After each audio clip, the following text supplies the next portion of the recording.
back on that same slide deck. I think we were on the slide about resources. If you go one more, you should get to this one. We're going to talk about our last native tribe.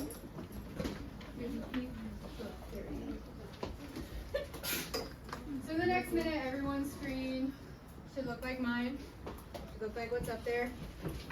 We're talking about our last tribe, the Iroquois, which I have been told you learned about last year or fourth grade. Lucas, what do you remember learning about the Iroquois from fourth grade? Long houses. Yeah, good. Andrew, what do you remember? They had 3 important crops. Do you remember what they are? Corn, squash, Stella? Beans. Corn, squash, and beans. So that's good that you guys have some background already for this tribe. But as with all the other tribes we've looked at, I want you to look at these images, and our big objective, our standard for this whole unit is how does climate and environment impact the way people live? How does it impact the resources we have? So today what we're talking about is how did the climate and environment of this land specifically impact the Iroquois? How they lived, the resources they used. So take a second to look at this.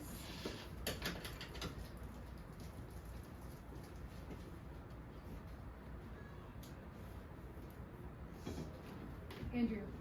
They use a lot of wood, like other houses and wood,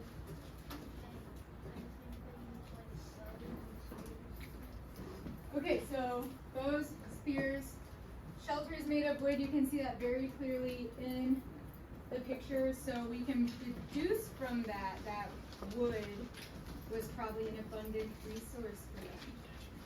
Henry, what kind of resource is wood? A natural resource. Perfect, exactly, because it came from nature. Yeah. They looks like they live right next to the ocean or some water, so maybe they could have like fish to eat. Yeah, so it looks like they lived near some kind of body of water, maybe an ocean, maybe a river, maybe a lake. You can't really tell from this picture, but had access to some kind of body of water. So maybe they had fish for food. That was one of their resources. It looks pretty green, pretty leafy. What region do we think the Iroquois might be from? Theo.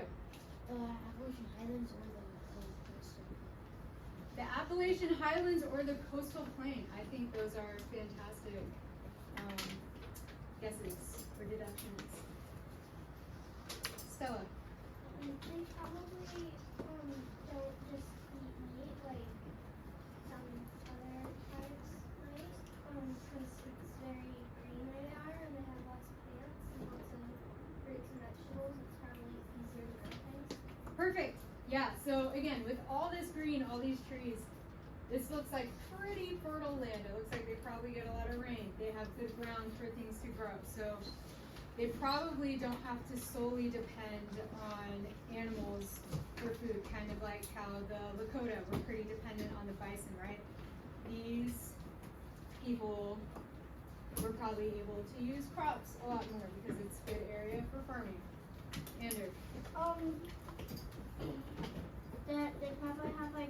They probably eat a good amount of like food that comes from like plants and from the forest, but also some food that comes from like the sea, because on the other picture there's like water there that was like. Yeah, so they had access to a ton of different kinds of resources because of what was afforded to them from the area they live. Katie.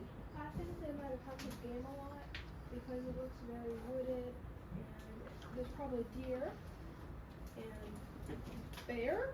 But I don't know if they're gonna eat the bears. like they have little brooks there, so they're probably gonna get. So that's probably where they find the water. Mm-hmm. There Yeah. could be like a lake nearby, Mm-hmm. but it's definitely very wooded. So it's in a forest, so there's gonna be a lot of game. I agree. This looks like prime deer country. The Appalachians have a lot of bears. If you know the Great Smoky Mountains, there's lots of black bears there. So I'm sure bears they wouldn't really be game. They're like rivals for game, basically. But yeah, bears would be there. Deer, small game like rabbits, rodents. Sammy. I don't think they have to walk everywhere, cause like if you look at the top right corner, there's like in the background there's a horse. In the top right corner, there's a horse. Oh yeah, it's kind of hard to see if you're looking at the main screen, but right there, that little like grayish thing. If you look at your own screen and zoom in, you can see that's a horse. So horses were probably a resource that Iroquois had access to, and that would be great for transportation. Andrew. I think with all the plants that probably made medicine. Yeah, with all of the foliage around them, a lot of that can be used for medicinal purposes, a lot of like herbal remedies. That is a great observation. I totally agree. So I would be, while we discuss, and definitely later when we're going through the slides, but as we have been doing for all of our other tribes, taking notes. With us focusing on climate and environment impacting how they live, if you are struggling for a way to organize your notes, again, I suggest a T-chart, one for the region where they live and the landscape of that, one for the resources that they had access to and used, and then one for culture, so things specific to the Iroquois, kind of how with the Squawky, what we talked about, potlatches a lot. So things like that for the Iroquois specifically. If you are struggling to organize your notes, there's a little cheat sheet. You're going to watch a little video about kind of the structure of Iroquois society and their government. I don't know if you learned about this in 4th grade, but like our government is heavily influenced by the structure of theirs. When Europeans first came over and like would talk to some of their chiefs and stuff, that's how they got ideas for how to run the United States. So this video talks a little bit more about it. I would take notes on this. I don't think a ton of what's in here is going to be something you're tested on, but you're going to learn a lot about specifically the Iroquois and stuff that distinguishes them from other tribes, which is going to be important to know. Andrew. I think kind of like what Katie said, I think it helps parents but it might not be the best Yeah, good point.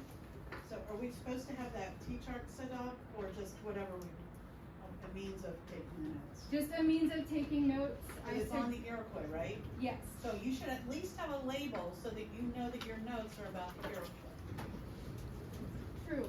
If all of your notes are unlabeled, you are going to be very confused when you try and study and don't know which notes are about So which if you're one. not using the T-chart and you're coming up with your own way, and you're doing this in your notebook, then you need to have a label on it so that you know it's the Iroquois.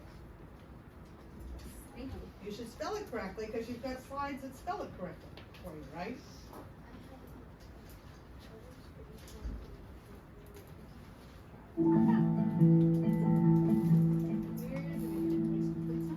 We are the Haudenosaunee. We're the people of the Longhouse. A lot of people refer to us as the Iroquois or the Six Nations. The Iroquois actually is a French word to describe us. And Six Nations obviously is English. But the Haudenosaunee, that means that we're the people of the Longhouse. The Haudenosaunee have the oldest continuous democracy anywhere in the world. In addition to that, we are matrilineal. It's always been this way. Women play an important role in Haudenosaunee culture because the structure of the communities and society is built on clans, and every individual who is Haudenosaunee inherits their clan through their mother. The village in its entirety, including the fields of corn and other vegetables, the entirety of the village, the footprint of that place, ends up being the responsibility of women. They're the ones organizing it. They're the ones providing the leadership structures. There's male counterparts, there's male leadership too, but within the town, the woman's voice is primary. It's really important to know that the founding fathers actually came and studied among the Haudenosaunee. When you look at the U.S. government, you can really see the Haudenosaunee governance structure underneath all of that. So you have your three different sides of your government. In addition to that, you have your state levels and you have your federal levels. And when you look at the way the Haudenosaunee are structured, you can see that. You see the three different sides in terms of how we make decisions. You can also see the state levels. You know, the clan mothers are the ones who are there for the people, they're there for the communities, they listen to the voice of the people. They take that then, what, you know, the people want, and they take that then to the chiefs. And the chiefs then all meet among all of our 6 nations together, and they are the representatives of the people. And they meet together to discuss and decide decisions for our confederacy.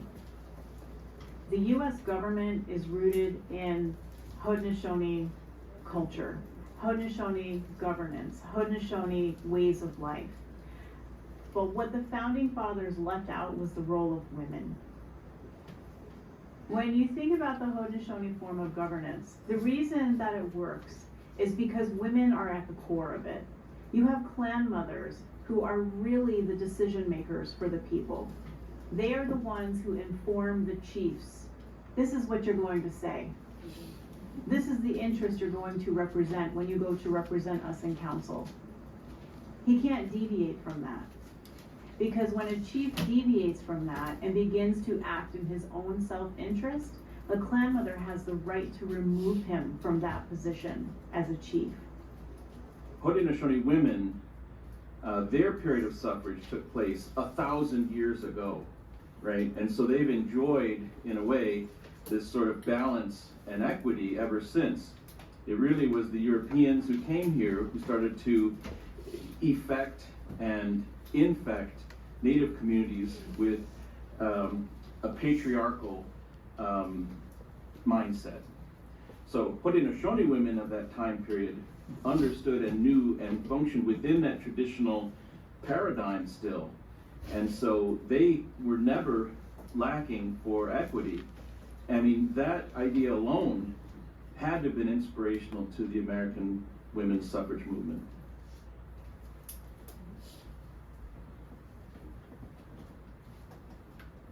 So that video should have given you a lot of notes for if you're using this for your culture section. That told us a lot about Iroquois society and how it functions and what makes it very unique from some of the other tribes that we've talked about. And for the purposes of our lesson and your tests and the curriculum and whatnot, we're using the term Iroquois, but just so you know, Haudenosaunee is like what these people call themselves, which is also a vocabulary word that's called an endonym. But yeah, so the Iroquois is also, with them being called 6 nations, that helps you understand that they're made up of a ton of different tribes. There were 6 kind of main ones that created the Iroquois Confederacy, it was called. And again, you might have talked about this in 4th grade, I don't know what you covered, but their government and the way that their society was ran was pretty unique to this group of people and pretty important to remember, so I have to put a lot of that in your notes. So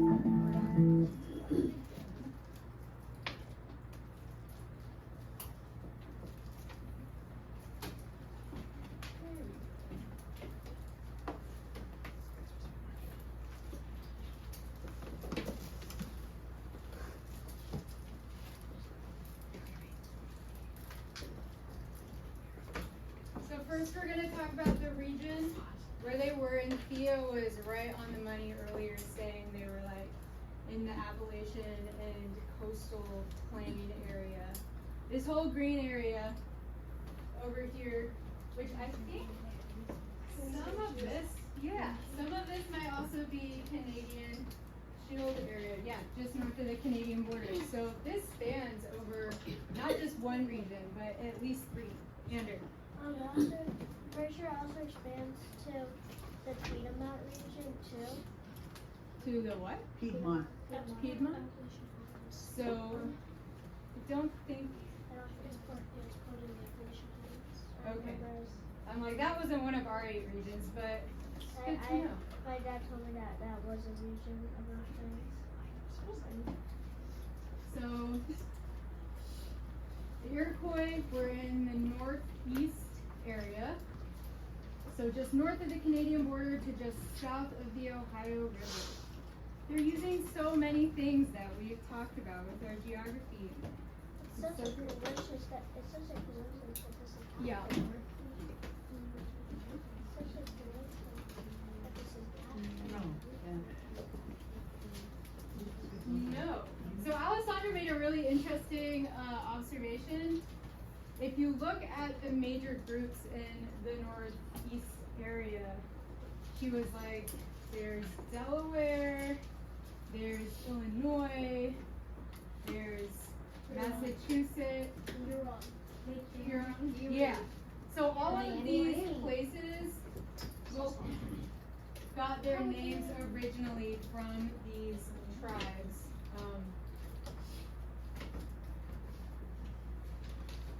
And they don't always correspond exactly with like with Illinois. I'm sure the tribe where the region where that tribe was, it might not correspond exactly with like the state of Illinois, but these people lived in these areas, so that's why these different locations have these names. And again, you don't have to know all of these, but this gives you an idea of how diverse the Native Americans in this area are, and how many different groups there were, different languages, different cultures. And then more just on the geography stretches from the Atlantic Ocean, including the coasts of Virginia and North Carolina, to about the Mississippi River. Andrew, do you have a question or an observation? In fourth grade, we mostly learned about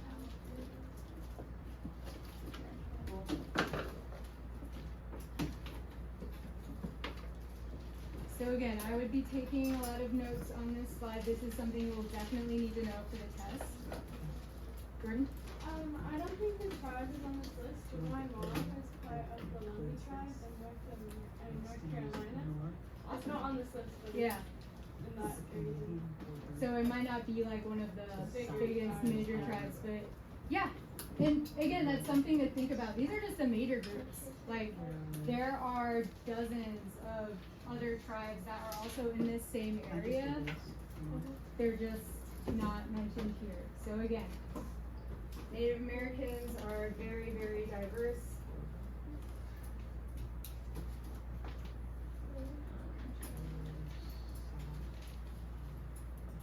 So the Iroquois Confederacy, do I have, Parker, would you like to read for us? Thank you so much. The Iroquois Confederacy, also known as Six Nations or Haudenosaunee. Haudenosaunee, was a powerful alliance or group of Native American tribes in the 1600s and the 1700s. The 5 original Iroquois tribes were Cayuga. Mohawk, Mohawk. well, I cannot say these. Oneida or Oneida.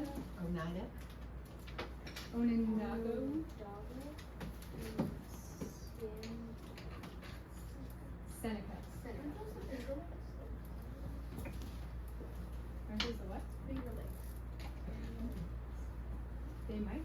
don't know.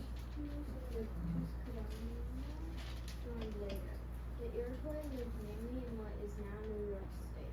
Many Iroquois still live in New York. Others live in Wisconsin or southern Canada. Perfect. Thank you. Theo, did you want to read the next one? The Iroquois traditionally lived in buildings called longhouses.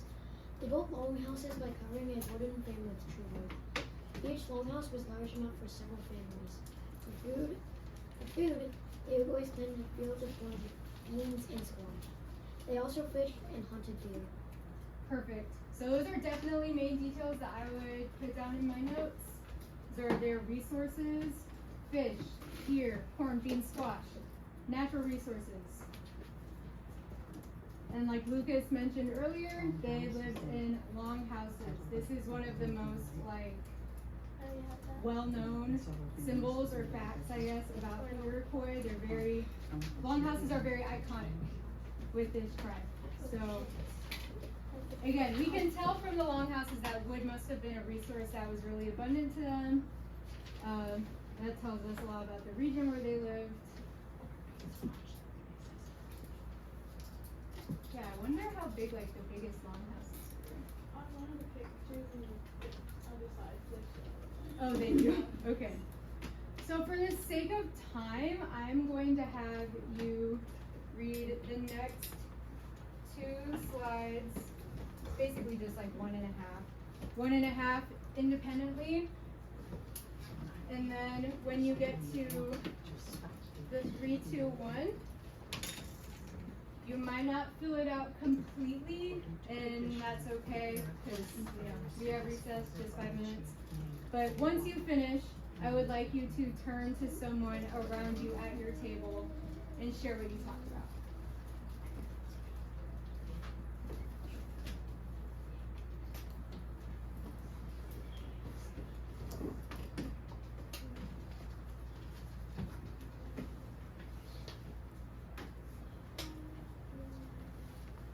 Again, if you have questions or need help with something, just raise your hands, let me know. Kayla, you good? You know where you're reading from? Okay.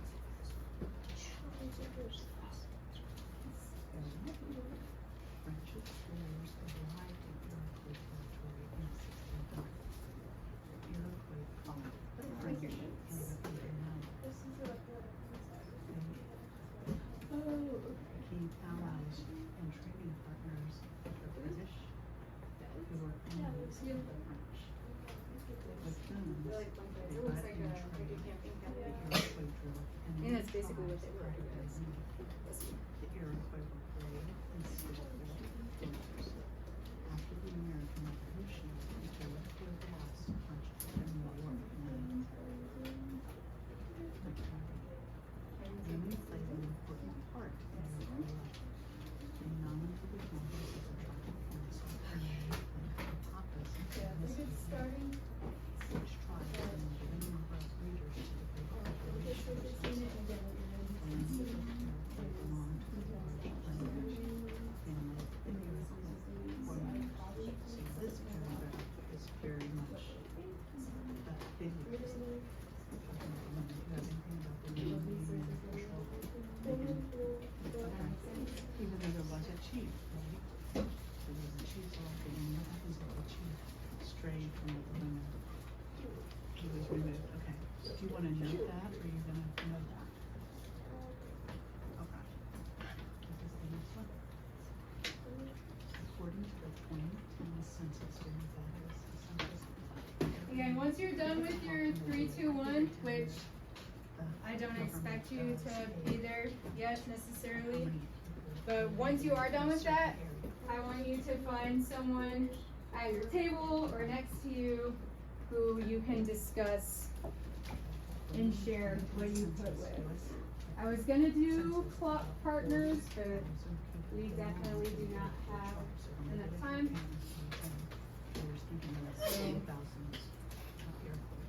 Just find someone near you. The present headquarters of the Iroquois Confederacy are at Onondaga Reservation, south of Syracuse, New York. So this definitely have a presence in New York State.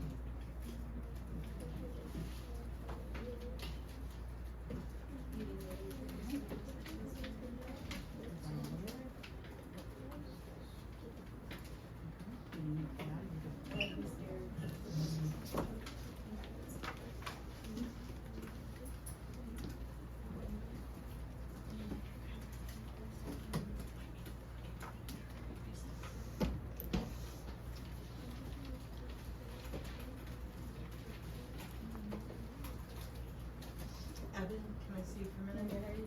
Katie, can I see you for a minute? Guys were downstairs and arrange it.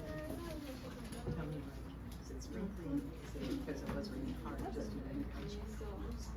That's what I need you to do. Tell me, give me a weather report. Nope, trouble.